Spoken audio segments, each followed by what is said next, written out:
Welcome to the Vibe Show. It's your host, Favour Daramola. Today, we're bringing to you an exciting and important topic, skill acquisition for the youth.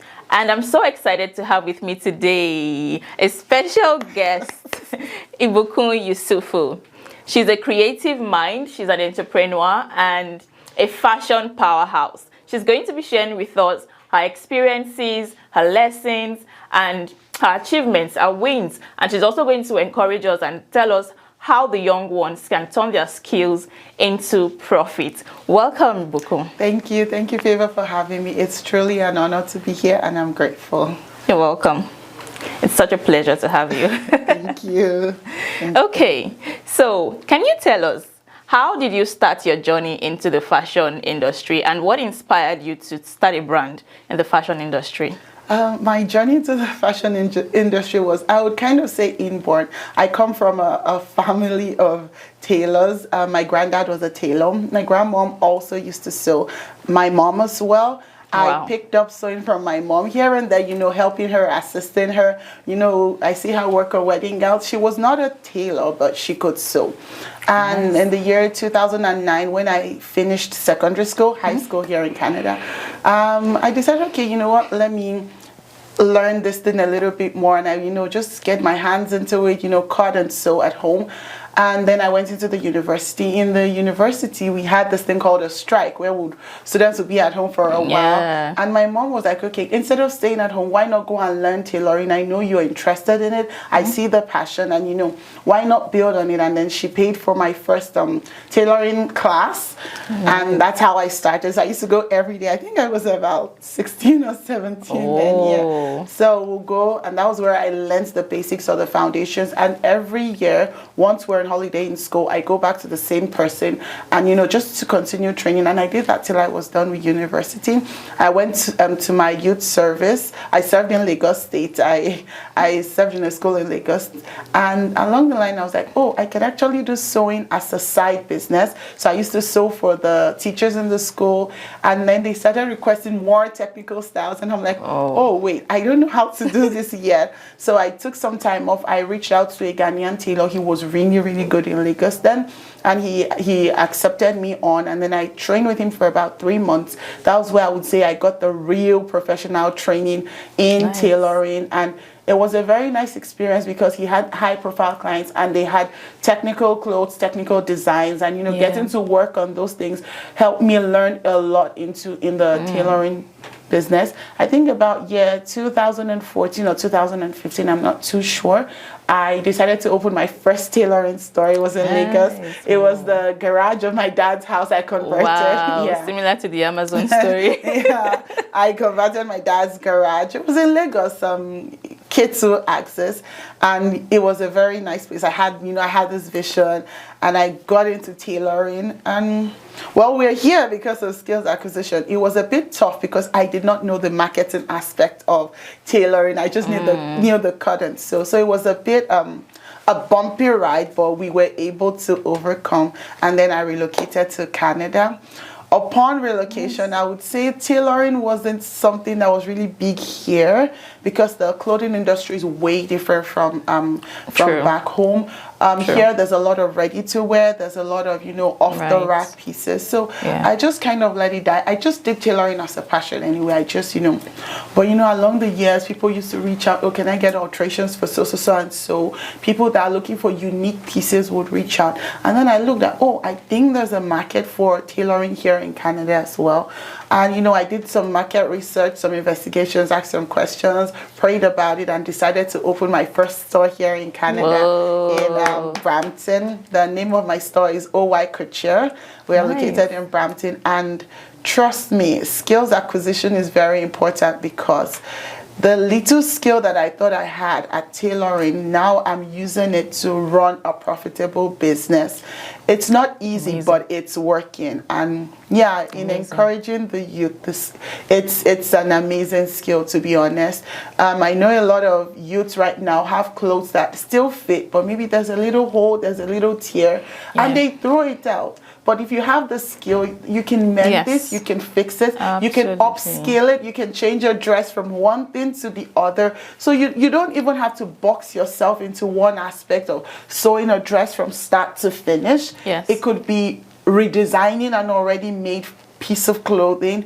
It could be, you know, mixing and matching. So that's my journey in a nutshell. Amazing. Wow. That's really inspiring. Thank you. How your mom encouraged you and how you took the initiative to reach out to a professional to learn professionally. That's really inspiring. Amazing. And how you also took the bold step, right? To defy the odds even in a new country. That's amazing. Okay, so tell us about challenges. Have you faced any challenges at all? I have faced challenges, trust me. The skill or the job itself is full of challenges. One of the major challenges is believing too much in yourself. As a tailor, you really have to be humble. We're in a time where it's a very visual world. Right. So you can see something, maybe a picture, and you want to recreate that. I can say, oh, I can definitely recreate this. And when I say challenges, this would be with maybe a customer, and I'm like, oh, I can definitely recreate this. But when you start sewing, you begin to realize it's not going the way you imagine. You try your best, but the final look doesn't match up to what you see. So you have this expectation versus reality situation. And you're like, oh, okay, how do I go about it? It's a challenge because the client is expecting something and you're not able to deliver that specific thing. And that's where ethics in tailoring also comes in, because it's very difficult to turn a client down, but you also have to let them know, I'm not the original creator of this particular fabric or this particular picture. I can recreate it to the best of my ability, but I can give you something exactly like the picture. And the other challenge with that is because I'm a business, I can't copy or rip off people's designs. So when people come to me and they ask for designs, I have to let them know that we'll have to create something unique for you, or we need permission from the original creator. But a lot of our clients don't understand it. They're like, I see it, I like it, I want it, why can't you give it to me? So, you know, those are some of the challenges we're trying to work through. And it's just a communication issue. Just let them know we will try our best, but there'll be a little bit of variance. The other challenge is with the visual issue as well. When clients photograph, they cinch in the waist, they cinch in the shoulders, and then they expect us to recreate the exact same. And I'm like, you don't have the body shape for this. And you have to be very delicate in letting the clients know, because you can make them feel bad about their body shape. But it's a communication issue as well. Also, the technical challenges we face are with equipment. Right now, I'm a small business owner here in Canada. I'm competing with bigger brands in China where they mass produce, they have machines to do this work, but we're doing it manually. For example, beading. Oh, I love beading. I love the details. I love how it looks on the dress, but I can't bead because it takes so long. It takes a long time. But you know, when you have a competitor that has like 10, 15 people able to bead, so it's a challenge for us because it affects our costing. If I'm to price a dress for you, it will be way more expensive than a big brand retailing. But you know, we understand the value of our crafts. We understand the uniqueness we bring to the table. We understand that our skill is what is needed in this particular situation, and that's how we overcome that particular challenge. Amazing, amazing. Thank you very much for sharing that. It's very important, right? That you understand the value of your skills, even though you mentioned that humility is important and you shouldn't be overconfident. You have to balance. Exactly. Balance is key. Thank you very much for sharing that. Okay, so can you tell us what is the most rewarding part about creating custom pieces for clients? The most rewarding part is seeing my clients in a dress. It makes me happy. It excites me because I have been through the journey. I saw the raw fabric. I cut it. You know, when you're about to cut a fabric, you hold the scissors and like, oh my God, oh my God. You know, you cut it, you stitch it piece by piece, and then you have to wait. A lot of times people say, oh, the client is nervous to see their dress. I'm nervous to see you wear your dress. But when they wear the dress and it fits so perfectly, or you see, oh, I just need to do this and this. But you know, the most rewarding look is seeing them in the final look with their hair, their makeup, and their dress, and you're like, oh my God, I did that. It's very rewarding. It's a very nice feeling. Absolutely, I can feel the joy from you. It is. Okay, thank you so much for sharing. We're going to be going on a short break now, and we will be right back. Don't go anywhere.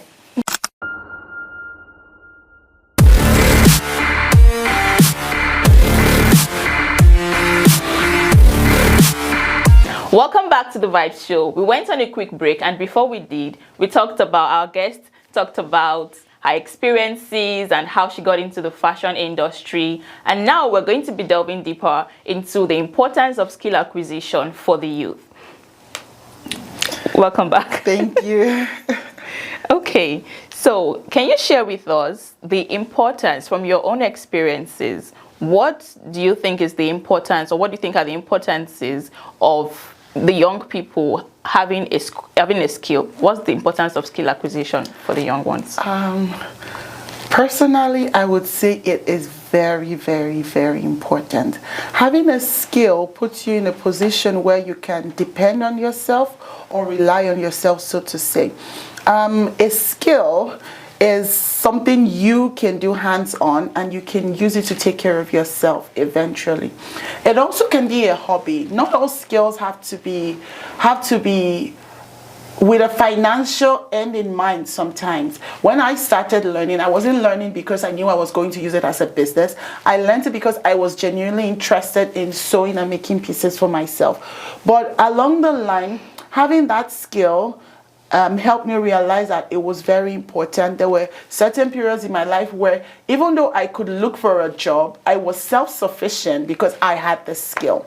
Right. And you know, life is a journey. You don't know where you're traveling to. Yeah. It's just good to prepare yourself and, you know, arm yourself that come what may, this would help me out. Also, having a skill is not just finances, as I said. It could also help you help other people out. If you're able to do something perfectly and someone needs that help, oh, there's a joy in knowing, oh, I can help you out. Yeah. Even as I'm a fashion designer, I'm not too good with makeup. I still need to reach out to someone to be like, oh, can you help me do my makeup? That's a skill for someone else that I need to rely on. So whatever you can do that can help someone out, I would consider it as a skill. And I would also say it's very important, because when you start building these skills, you'll start with your friends, your family, people around you. You can sew, you can write a book, you can create content. Anything you do, when you start helping people around with this skill, people will be like, oh, can you do this for me? I would pay you a certain amount. Then you begin to see the financial rewards. Yeah. But I don't want the youth to see the skill acquisition with the financial end in goal. It's just something you do, you enjoy doing. It's rewarding, and it's also helping another individual out. Eventually you can get to a point in life where you're like, no, this is what I want to focus on. You get professional training, you get professional help, and you build on what you've practiced in. And the other reason why I keep hammering on the financial part is, if you go into a particular skill because you think there's money there, you may eventually be disappointed because it's not your calling. But if you go into a skill because of passion, because of interest, it would serve you for a longer period of time. True. So just, you know, encouraging anyone out there saying, oh, my skill is little. It may be little right now, but where it's taking you to eventually is going to be much more than you can think or imagine. Absolutely. Thank you so much. That was profound. Thank you so much. That's beautiful. Okay, can you speak to someone that probably has a skill but is wondering how they can build a business from that skill, especially someone that is overthinking about financing and connections, you know? It can be hard. Yeah. But it's going to be done. One thing I did for my business was I also did overthink. I was like, oh my goodness, who would use my services? Am I big enough to sustain myself? But I would say, first of all, pray about it. Yeah. Second thing is do your market research. There is no skill out there that hasn't been done before and doesn't have a market research. Absolutely. There are tools right now that make it so easy. You can do a Google Forms, put your skill, ask a few questions. Would you be interested in this service? Would you be interested in this skill? You can include the location, because sometimes skills are location specific. You can also reach out to people that are currently doing that skill in the area and ask them, how is it going for you? What are the challenges you're facing? You can use technology to answer those questions even from the comfort of your own home. Also, the government has a lot of infrastructure in place for training. One thing I'm trying to encourage people right now is, even if you have a skill, whatever it is, you need to add marketing and content creation to it, because yes, if you put a light under a basket, it won't shine. Marketing is what removes that basket or that cover. If you have a skill and people don't know you have this skill, it's not going to go well. Right. And right now, you don't even have to do it yourself. Learn, how does it work? There's so many things out there that are helping me personally. I use Yelp, I use Instagram, I use Facebook ads. Those are places you can reach out to people and be like, oh, I have this skill, would you be interested? It will also help you to know how to cost your skill. If there are 5 photographers in the area, look around. How much do you charge? Can you match up? Can you go below? Can you go above? Also consider the skill you're bringing. Right. I mean, if you're new into a business, you may not want to charge exorbitantly because you need to gain experience. But if you're trying to break into a business or use your skill, you want to upgrade your skill, I would say do your market research, have a business plan. Getting a business plan is so easy these days. I know we before we used to do it manually, we would sit down and write it out now. But the internet has so many resources. When you have your business plan, it will include your market research, it will include your finances for the year. It will let you know, what do I need to invest, how much return can I get, how long does it take to even get to a profitable level, because for some skills you have to invest heavily in machinery and equipment like mine. So you need to consider, do I have enough to invest before I even start making profits? Whereas for some other skills, for example, writing a book, I do have a book, by the way. Writing a book, you don't need equipment, you don't need machinery, you just need to see, okay, how would I write this book? How would I get a publisher? Right now, there are independent publishers, there are publishers you pay with. So when you do your investigations and your market research, you put yourself in a better position to analyze, is this profitable at this time? Do I need to wait till, for example, some skills shine better in summer?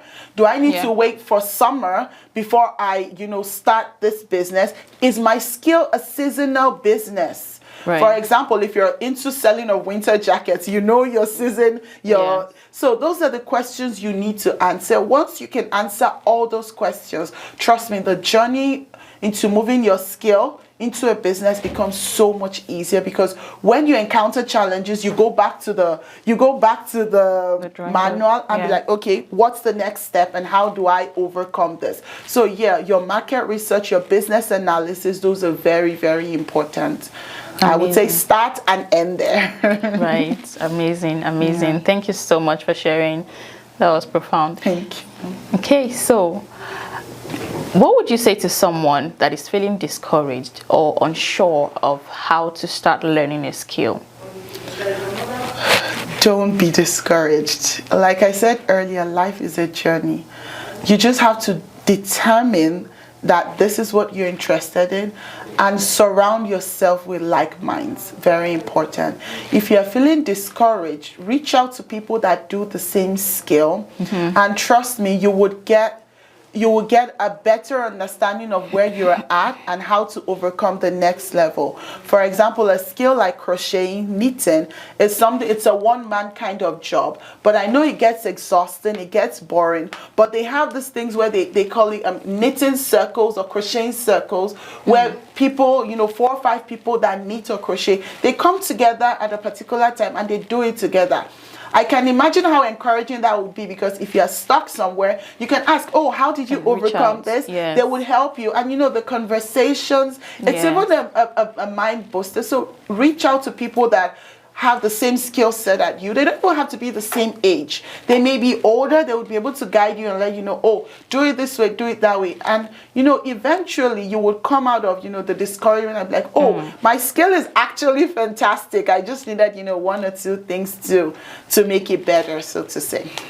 Okay, thank you so much. So that emphasizes on the importance of community. Yes. Right. You cannot go wrong with the right community. Thank you. All right, so what would you say the role of mentorship played in your skill acquisition and in your growth? It had a tremendous impact. Like I already mentioned with the community, I got to certain places. As I said, my mom was my first mentor because, she pushed me out there, and she still is pushing me. But I got to the point where I was like, okay, I needed to be more professional, and that was when I reached out to this particular tailor. He was my auntie's tailor then, and I see her dresses and I'm like, oh, this is beautiful. I wish I could sew like that. She's like, oh, I would hook you up. And that is where I would say my first professional mentor came in, because on days when I'm discouraged and I'm like, I'm not getting this, he's like, no, just as a tailor, there's one thing we say: if you're not getting it, just leave it and go and sleep. Just leave it. And I heard that from him, because it gets really frustrating at times, and you're like, I can't do this. I'm tired. Is it worth my while? Is it worth the stress? I'm putting in so much and I'm getting in so little. But he was like, you know what? Just put it down and go and sleep. When you sleep and wake up, you're like, oh, okay, I can do it like this. I can do that. Right. I needed a mentor. I needed someone that has experienced that to put me through. And that's why I keep saying it's very important, because if he wasn't there, I most probably would have given up. So always reach out to someone doing the same thing as you, and they would be able to guide you through difficult phases, and they would also encourage you when it's going great. Amazing. That emphasizes the importance of community, right? And relating with people with a like passion. Amazing. Thank you so much. Thank you for sharing your wealth of knowledge with us. Thank you for having me. It's nice to talk about the journey. It's something you do alone, but it has great benefits and rewards at the end. Absolutely. It has skills. It would never fail you. Absolutely. We can see, because the results are evident. Okay. So we're rounding up. What would you say inspires you to keep going? New designs. I love creating new designs. I love new designs. There's always something new to learn. There's always something new to do. Well, fortunately and unfortunately, I'm so busy now. I don't have enough time to sew for myself. But when clients send me new designs, I'm so excited. I'm like, oh my God, yes, I can do it. So it's a creative business. It keeps growing, and the fact that you keep learning more each day is something that is exciting for me personally. Right. So that keeps me pushing. Last year we were doing maybe 6-piece skirts. This year we're doing corset blouses. Who knows what it will be next year? Right. So that's one major thing that keeps me going. Amazing. Thank you so much. Okay, so what final words would you like to share with the youth? Keep doing what you're doing. You may not see it as a skill now, but trust me, when it evolves into a skill, you'll be glad you kept at it. Don't look down on whatever it is you have your hands on right now, and also open yourself up to learning. If you see something someone is doing that you may be interested in, just reach out and be like, oh, I would like to learn this skill. I would like to learn this. Can you put me through? And trust me, it will take you places. It will take you places. Thank you. Thank you so much for sharing that. Okay, so where can we reach you? How can we find you? You can reach me on social media. My Instagram and TikTok handle is @OYC Couture. And my store is in Brampton. I'm on 71A Rosedale Avenue. If you put OY Couture in Google Maps, it will show you where my location is. I am open to collaborations. I'm open to helping, you know, people that are interested in skill acquisition. So feel free to reach out with me. If nothing, we would have a nice discussion and get to know each other. So yeah, OYC Couture, Instagram and TikTok. Thank you. Okay, thank you so much for joining us today, Ibukun. Thanks for sharing your wealth of knowledge and experiences with us. I'm sure someone out there has been inspired on how to learn more skills and, most importantly, how to turn their skill into profits. All right, I'm sure we all had a great time today. Stay connected, stay tuned, subscribe if you haven't, give us a like, and share this with someone that you think would. In fact, everyone needs to see this video, right? Because everyone needs to have a skill and everyone needs to have a business. So share with all your friends, and we will see you in the next episode of The Vibes. Until then, bye for now. The Vibes with Favour Daramola will continue in the next episode.